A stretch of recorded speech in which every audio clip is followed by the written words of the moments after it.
Magandang umaga mga bata! Magandang umaga, teacher!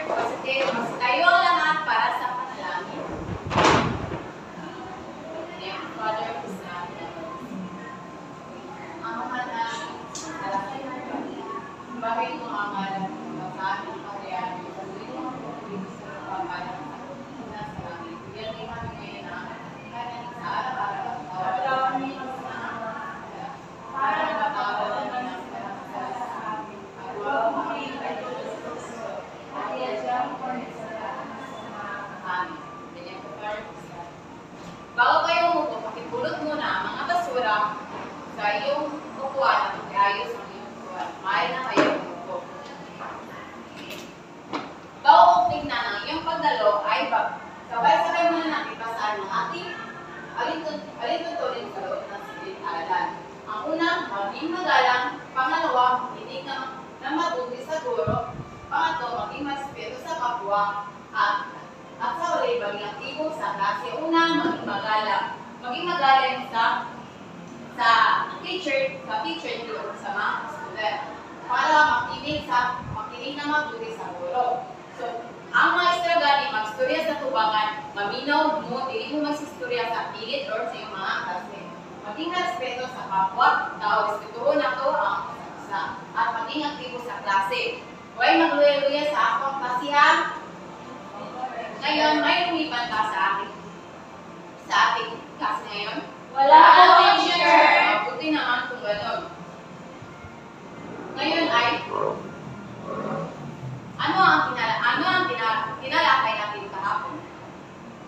Ang tinalakay natin kahapon, teacher, is tungkol sa pagdating ng Espanyol dito sa Pilipinas, teacher. Tama, ang tinalakay natin kahapon ang pagdating ng mga Espanyol sa Pilipinas.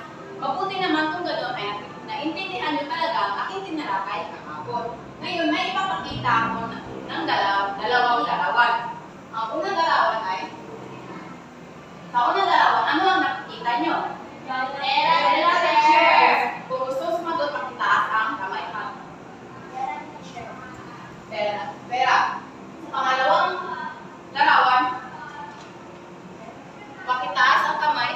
Gustong sumagot? Pirahan po, teacher. Ano ang pagkakaiba sa dalawa? Ito nasa kaliwa po, teacher, is pera sa ngayong panahon. Tapos yung nasa kanan naman is pera noong panahon. Tama. So, isa. Tama. Sa unang larawan ay pera ngayon at sa pangalawang larawan ay pera noong panahong Espanyol. Ngayon sa kaugnay sa aking pinakita larawan, may mga katanungan ako. Alam niyo ba kung para saan ginagamit ang buwis?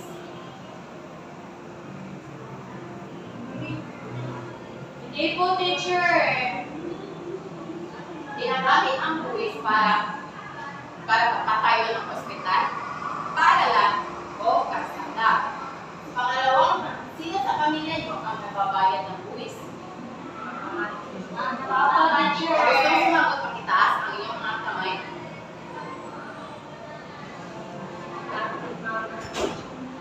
Tama. Sino pa? Kaela? Papa, teacher. Tama. Sa pamilya namin, ang nagbabayad ng buwis ang aking mama at papa, kundi ang aking pamilya. Ngayon, bago natin simulan ang ating leksyon, sabay-sabay muna natin sa basahin ang ating layunin sa araw na ito. Pakibasa sa mga bata. Sa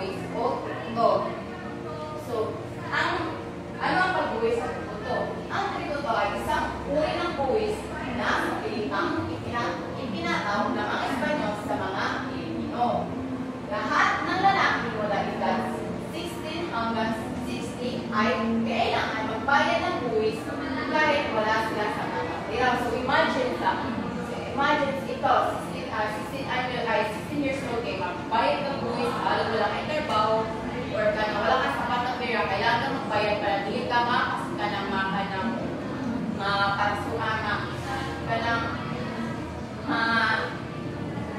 tawa ni kuan ba? Kakasyo.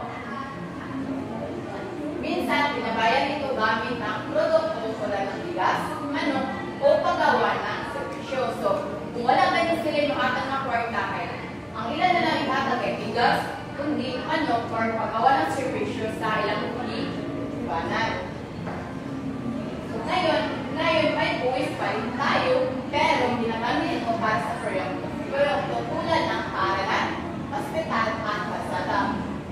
Hindi na ito sulitas para magpapauso at lahat ay may karapatang magreklamo kung hindi matas. Ngayon ay may papakita ako ng pagkakaiba ng buwis noon at ngayon. So, noon daw, tinatawag ito ng to. Pangalawa, walang sahod ang Pilipino. So, wala din ka ng sapat na sahod ang mga Pilipino noong panahon. Sa pilitang pagbabayad, hindi ka ng tugingan ako 16 hanggang 60, kaya kailangan sila magbayad pa. Bahala ulit sila sa sapat na pera. Kung sa'kin pag-ibigay ka ng pagsakan, hindi sila magbayad na. Actually, ay produkto or servisyo ang binabayad. Sa akong ingon kanina, kung wala sila sapat na pera, kailan may pangbayad ang mga manok or bigas or servisyo ang ilang ibayad. At ngayon ay tinatawag na ito ng buwis. Ginagamit sa produkto ng bayad. So, katulad karon dahil ang mga buwis ay ginagamit na doon sa pagpatayo ng paaralan, ospital, or kalsada, di ba pa? Karon ay tira ang binabayad. Marka na doon ang ipapayag, bili na at mga bigas, mga servisyo pa sila, bili na. Karon ay inokolekta ng mga gobyerno. Inokolekta ng mga ng gobyerno. Ngayon ay pakita ko sa inyo ang kanang bayad nila sa noon at ngayon. Karon sa ngayon ay sa noon at ngayon ay parehong ginagamit ng pamahalaan. So, pangalawa ay galing sa mga mamayan. So, ang mga kwarta doon ang galing sa mga mamayan. Ngayon ay mahalaga sa pagtatakbo ng gobyerno. Ngayon ay may katanungan ako. Ano ang napansin nyo sa pagkakaiba ng produkto noon at ngayon? Ano ang napansin nyo sa pagkakaiba ng produkto ay pag-iba ng buwis noon at ngayon? Sa inyo napansin sa kanang panahon ng noon at ngayon? Yes, Gomez. Sa unang teacher kayo, isang wala kayo suto ka, hindi ka bubayan, pero sa karon is ika na siya sa grabe yung hikababuhan. Yes, sino pa? Yes, Victor. Sa unang teacher kayo, nag-usal kayo ang mga kanang nakuha sa mga buwis teacher kayo. Karon kay kanang pili na ang sistema karon sa kanang sa reference. Tama. Sino pa? Ikaw? Sa unang teacher kayo, pwede lang ka mabayad ng produkto or servisyo like mga manong or bugas, pero karon kay kinapalitan na ng gobyerno. Magaling kaya. Mahalaga na mabawa na kung saan pagkakaiba noon at ngayon. Ngayon mga bata, may ibibigay ako ng gawain. Kung talaga naiintindihan nyo ang aking tinalakay kanina. So, basahin natin ang mga pahayag sa inyong worksheet. May magbibigay ko ng worksheet sa inyo. Kung ito ay tumutugon sa buwis noon, lagyan ng X. Kung ito ay buwis ngayon, lagyan ng check. Kung kapag pareho noon at ngayon, lagyan nyo question mark. Ipasa.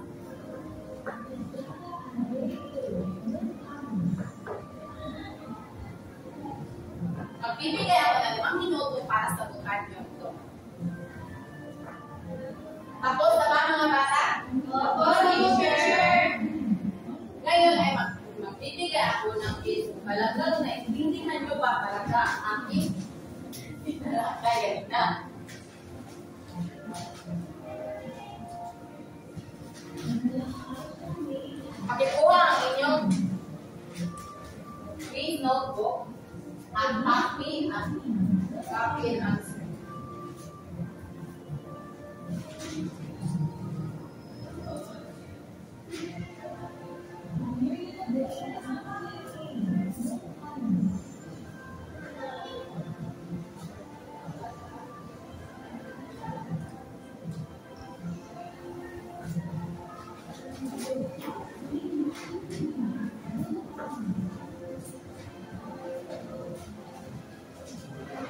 Magbibigay ako ng 5 minuto para sagutan niyo ito.